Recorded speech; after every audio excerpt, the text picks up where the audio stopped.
salaamullaahi calaykum waraxmatullaahi tacaalaa wabarakaatu daawadayaal ku soo dhowaada barnaamijkeennii ciyaaraha oo aan ku qaadaa dhigi doonno qodobo aad u xiiso badan waxaana ka qayb noqon doona Ansu Fati oo lambar cusub u qaadan doona kooxda Barcelona heshiiskiisa imise ayaa lagu burburin doona oo sare ayay u qaaday kooxda ka dhisan gobolka Catalonia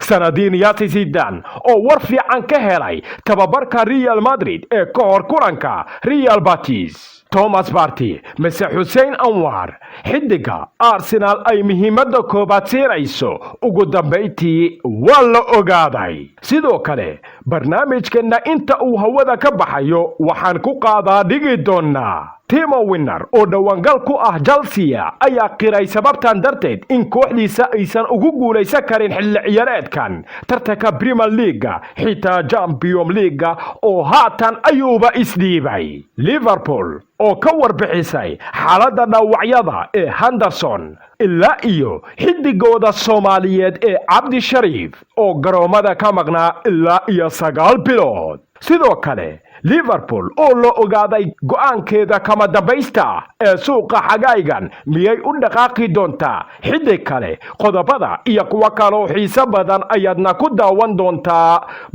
barnaamijkeena ugu horeyn laagsar muuqaalkan subscribe dhaho channelkeena adigoo riixaya calaamadda gambaleelka si aad u noqoto daawadaha ugu horeeya ee muuqaaladeena mahadsanid halkani waa Tulito Channel aan ku bilaabanno barnaamijkeenne kooxda Barcelona waxay xaqiijisay in xidigooda da'ada yar ee haatan u soo kacaya Ansu Fati in ay ka bedeleen lambarkii hore Fati waxa lagu bartay isagoo Barcelona u xiran maaliyada lambarka 31 xilli ciyaareedkii dhawaan albaabada loo laabay waxaana wacdara uu ka dhigay kulamo badan uu u ciyaaray kooxda koobaad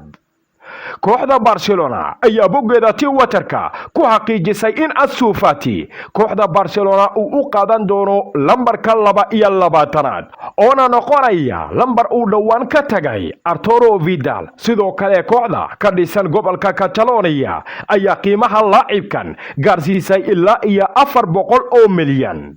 oona ah lacag aan u sahlanayn inay bixiyaan kooxaha ugu waaweyn qaaradda Yurub waxaana dhaqan galay heshiiskii Barcelona iyo Ansu Fati oo si toos ah ayuu u soo dalaacay laacibkan wuxuuna qayb ka noqon doona halyayada Barcelona ay ku faani doonto isagoo aad u da'ad yar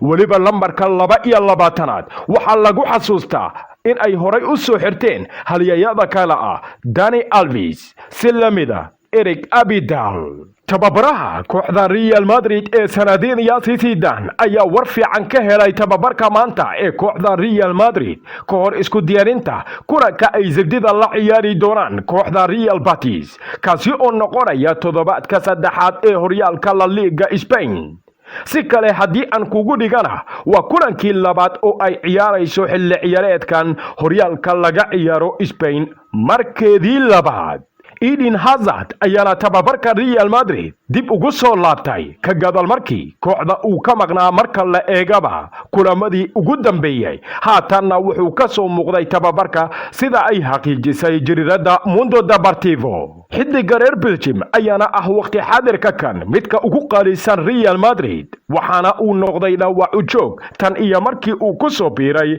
caasimadda Spain ee Madrid kooxda ka dhisan laakiin laacibkan ayaa si rasmi ah ugu soo laabtay tababarka wuxuuna diyaar u yahay in Real Madrid mataladeeda uu qayb libaax leh ka qaato ciyaarta ay la ciyaari doonto dhigooda Real Betis Arsenal iyadana waxa lagu soo waramayaa inay diyaar u tahay in mudnaan ay siiso u dhaqaaqista xidiga Atletico Madrid ee Thomas Partey inkastoo oo la baaxad weyn oo ay ku doonayeen laacibka kooxda Lyon Hussein Anwar ay jireen toddobaadyadii ugu dambeeyay Gunners ayaa la rumaysan yahay in waqti xaadirka kan ay ku go'an tahay in ay la soo saxiixato inta uu soconayo suuqa xagaygan laacib adkayn kara mashiinada qadka dhexe. Wargeyska Athletic ayaana sheegay Mikel Arteta in gabi ahaanba uu isaga heray raacdada Hussein Aouar, taasi beddelkeedana awoodda uu isugu geyn doono mashiinka qadka dhexe kooxda Atletico Madrid Thomas Partey ka hor inta uusan xirmin suuqyada kala iibsiga ciyaartooyda 5 bisha October. Xidiga reer Ghana ayaa kooxda Atletico Madrid wuxuu kula jiraa heshiis ku eg 2023 waxaana lagu burburi karaa wadaxaajoodiyadiisa 45 milyan oo euro, halka kotaka xaggaasi uu u dhaafayo laacibka Liam Hussein, waana sababta waqti xaadirka kan dooqiisa uu isugu soo koobayo marka la eegaba macallimu Mikel Arteta Thomas Partey. kooxda kubadda cagta ee Barcelona iyadana saacado kadib markii Wolves si rasmi ah ay u qaadatay Nelson Semedo waxay heshiis dhaba ay la gaareen difaac midig oo ka ciyaara Netherlands. kooxo waaweyn ayaana si weyn difaacani midig u xiiseynayay oo Barcelona ayaa la sheegay waqti xaadirka kan 19 jirka u dhashay Mareykanka ahna difaaca midig ee kooxda Ajax Amsterdam in si rasmi ah ay kala xaajootay kooxdiisa. Barcelona waxay haysataa 34 milyan oo euro oo ay ku iibisay Semedo iyo tiro kale oo ciyaartooy ah uu ku jiro Rakitic, Vidal ilaa iyo Luis Suarez oo la rajaynayo inuu qayb ka noqdo xagga iyo Atletico Madrid. 24 milyan oo gani ayuuna ciyaaryahankan reer Amerika uu ku imaan doonaa xagga iyo Camp Nou. xiriirka UEFA waxay soo saareen saddexda xidig ee ugu dambeyntii u tartami doona abaalmarinta midka ugu fiican Champions League xilli ciyaareedkii dhawaan soo idlaaday 10 sano kadibna waxaa laga waayay marka la eegaba suldaanadii kubadda cagta ee qaaradda Yurub siba il capitano Lionel Andres Leo Messi iyo Cristiano Ronaldo. xidigaha Manuel Neuer iyo Roberto Lewandowski oo Bayern Munich hogaamiyay ku guuleysiga Champions League ayaana abaalmarintan kula dagaalami doona Kevin De Bruyne, kaasi oo isagana qabcireed wacan oo wanaagsan ku soo bandhigay Man City. saddexdani xidig ayaana ku soo baxay ugu dambeyntii ka gadaal markii ay soo garaaceen 7 xidig oo kale oo ay tartan la galeen isla markaana ay ku jireen xidigaha kala ah Ronaldo, Lionel Messi, Neymar, Thomas Muller, Kylian Mbappe, Thiago Alcantara ilaa iyo Kimmich. tababaraha ugu wanaagsan ee sanadka tartanka Champions League-na waxaa ku soo baxay macallimka kooxda Liverpool ee Jurgen Klopp, midka kooxda RB Leipzig ee Nagelsmann iyo waliba tababaraha kooxda Bayern Munich ee Flick. oo dhakasteetaba abaalmarinta midka ugu wanaagsan iyo tababaraha ugu wanaagsan ee UEFA qaasatan tartanka Champions League intaasi ayaa ku dagaalami doonta. weeraryahanka kooxda Chelsea Timo Werner ayaa meesha ka saaray inay Chelsea ku guuleysan karto horyaalka Premier League xilli ciyaareedkan inkastoo suuqa ay geliyeen 210 milyan oo euro. Chelsea ayaa la soo saxiixatay ciyaartooy wada cajaa'ib leh sida Kai Havertz, Timo Werner, Ben Chilwell iyo Hakim Ziyech. Frank Lampard ayaa sidoo kale si xur ah kooxdiisa waxa ugu soo biiray difaaca khibradda badan haysta ee Thiago Silva kaasi uu ka soo qaatay PSG. Plus sidoo kale waxay ku dhawdahay goolhayaha kooxda Rennes ee Eduardo Mendy kaasi oo Lampard uu xaqiijiyay in kooxda uu u mari doono tijaabada caafimaad. Timo Werner oo la hadlayay wargeyska Billy ayaana yidhi waa in aan runta u sheegnaa nafteena sababtoo ah kuma guuleysan karno horyaalka Premier League ama Champions League xilli ciyaareedkan. haddii aan ku guuleysano waa wax fiican laakiin ma ahan waxaan filayo. waxaan jeclahay inaan Chelsea haatan barbardhigo Liverpool sanadkeedii ugu horeeyay wax kooba kuma guuleysan. sanadii labaad waxay gaareen finaalka Champions League, sanadii saddexaadna waxay ku guuleysteen Champions League halka sanadii afaraadna ay ku guuleysteen horyaalka Premier League. mashruuceena Chelsea sidoo kale wuxuu doonayaa tilaabo inuu u socdo si fursad weyn aan ugu helno ku guuleysiga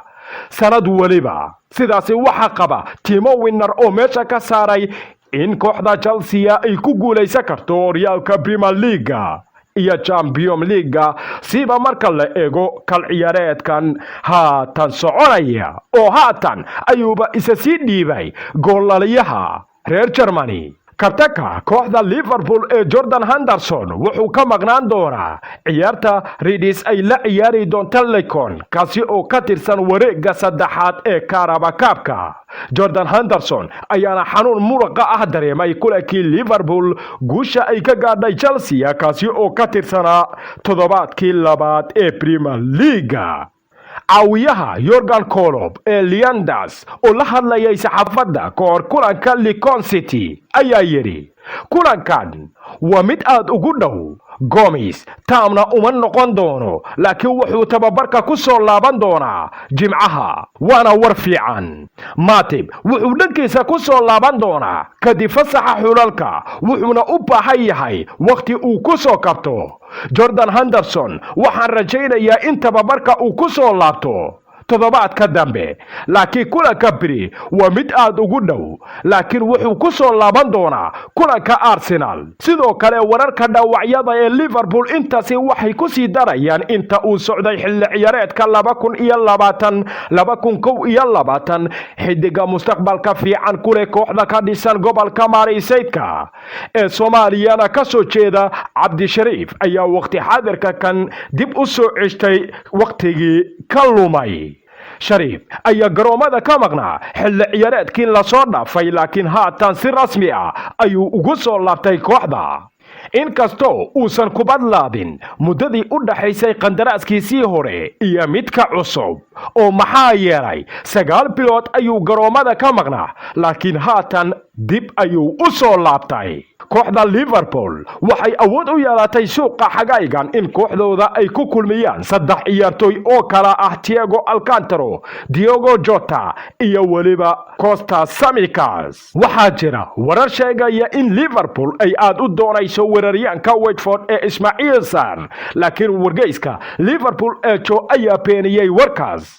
wargeyska ku dhow Liverpool ayaana xaqiijiyay in Liverpool suuqeeda uu sidan ku soo gabagabooday. kooxda Jurgen Klopp ayaana haatan kaliya xidiga iska iibin doonta oo ma soo iibsan doonto xidiga cusub sida uu qabo wargeyska Liverpool Echo. intaasi ayaan ku gabagabeenaynaa barnaamijkii ciyaaraha uu idila socodsiinayay anigoo ah Maxamed Cabdirasaaq Tolman. inta aan ku kulmi doono barnaamij lamida sida iyo nabad galyo.